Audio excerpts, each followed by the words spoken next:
as the country's largest ethnic group claims Marina Rara Tamarsalammeso Foram Bilisum Moromo Wobof Motum Ethiopia Judu Gunama Turtumil Kimalet Umuramor Dofe Fulli Midiala Wasa Yadut Gargara Kesum Suratargam Wago Tanshanif Kawe Waladani Marsalammeso Fulle Walar Gunguyo Tankudani Shanif Egi Wal Koraba Bod Waligalu that Dam Khajada Wobof Motuman Ethiopia Sabot Gargara Yefat Arayu Mari Fadontano Gantoti Gugurdo Bank in Chapsurufe Yad Waram Bilisum Moromo Gafile Debiar Gachundan Den Tabarir Darb Kabatani Yatani Fudatamin Kabatun Debigare Bilsiganat Warroti Kulamanu Garuan Guyotan Kanchufra Wal Maracha Turkanto Kole Umatamundan de Ashala Umari Marslameso Tananak Jabawam Mufathafakat Fulli Midiala Wasa Yadu Tabdif Shakik of Adontane Yadu Tijar Sapti Gumsala Gitreya Teguyan Sade Sonkuno Hadiroti Waran Ade Saturan Rabs of Ololisani Sunt Debiani Jero Warribe Kumsan Falmemo Yad Formata Ti Falumat Dandamachis Dandajan de Suhanke Sayadut Muras Flachun Treya na Kondal Kafao Juar Mahamad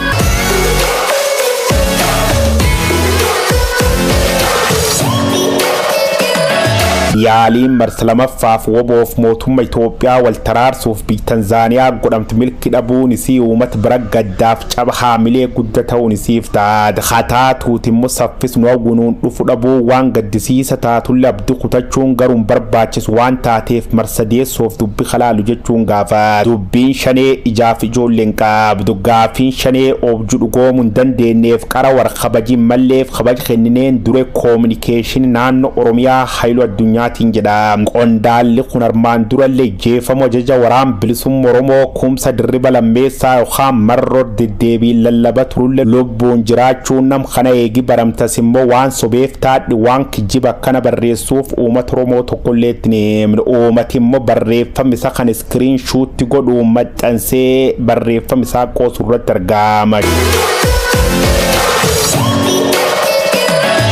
Artist Chala Bultume Mo Faida Tesan Chala Lubulmani Yesata Sanjidu Mujirto Sola Altani Dansa Jechumbares O Matis and Tufatan Kumburwan in Dalagudan Damo in Dagatina Jechunda Mari Mercedes so Tatamana Kwaram Bilsum Romotif Motum Majidu Jalk Abu Abdhaga Fatna Bati Doctor Workine Gabayo Igad Waligalten Imal Era Yali Dumbod Uftuan Tatif Abdin Kutatina Jechu Yamichies Arabsom Fayisa